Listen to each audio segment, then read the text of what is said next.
कोल्हापूर शहरातील झाडांची बेसुमार, बेकायदेशीर आणि मनमानी कत्तल करणाऱ्या ठेकेदारांची चौकशी करून त्यांचा ठेका तातडीने रद्द करावा, तसेच त्यांच्यावर गुन्हे दाखल करण्यात यावेत। या मागणीसाठी हिंदू युवा प्रतिष्ठानच्या वतीने महानगरपालिकेच्या दारात प्रतिकात्मक स्वरूपातील रक्तरंजित कत्तल केलेल्या झाडांचे मृतदेह दाखवून अभिनव आंदोलन केले।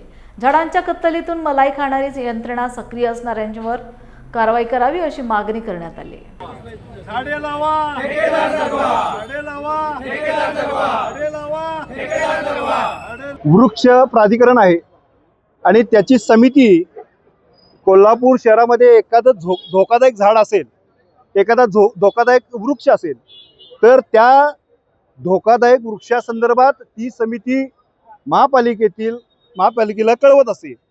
मग त्या ठिकाणी असणारा ठेकेदार ज्यांना जे झाडं तोडायचे आहेत त्या ठेकेदाराने ते झाड जाऊन संबंधित झाड तोडायचं आहे।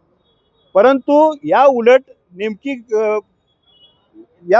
या ठेकेदाराचं असं काम चालू आहे या कोल्हापूरमध्ये की धोकादायक झाड राहिलं बाजूला, किंवा ज्या झाडाच्या संदर्भात कंप्लेंट आली असते ती झाडं राहिली बाजूला, ज्या झाडांच्या बद्दल तक्रार आली असते ते झाड राहिलं बाजूला।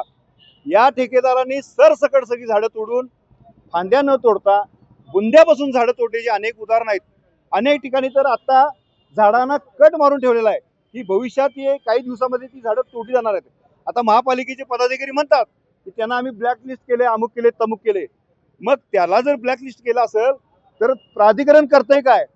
कारण त्यांच्याकडे ती झाडाची तक्रार केल्याशिवाय ते झाड तोडलं जातं कसं, हा आमचा प्रश्न आहे। एका बाजूला कोल्हापूर शहराचं वातावरण, तापमान वाढत आहे।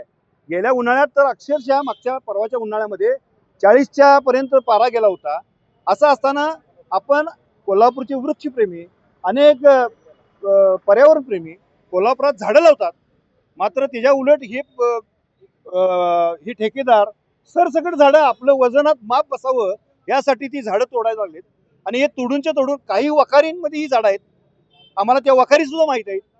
काही ठिकाणी ती झाडं कुठे गेलीत, ती कशा पद्धतीने गेलीत, आता CPR दाराचं उदाहरण आहे।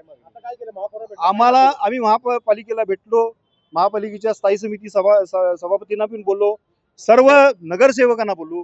या संदर्भातल्या आजच्या असणाऱ्या सर्वसाधारण सभेमध्ये आपण हा विषय लावून धरावा आणि हरित कोल्हापूर म्हणून आमची जी संकल्पना आहे ती हरित कोल्हापूर ही संकल्पना आपण राबवावी। आणि अशा पद्धतीने हा ठेकेदार जर का मनमानी करत असेल तर त्याच्यावरती कडक कारवाई व्हावी आणि त्याच्यावरती फौजदारी सारखा गुन्हा दाखल व्हावा। त्याच्या पाठीशी असणारा पाठीरेखा कोण आहे, तो एवढा बेमूर्तपणे ऐकत नाही कुणाचं, महापालिकेचं जर ऐकत नसेल असा ठेकेदार, तर त्याच्या पाठीमागे असणारी शक्ती कोण आहे याचा पण महापालिकेने शोध घेतला पाहिजे।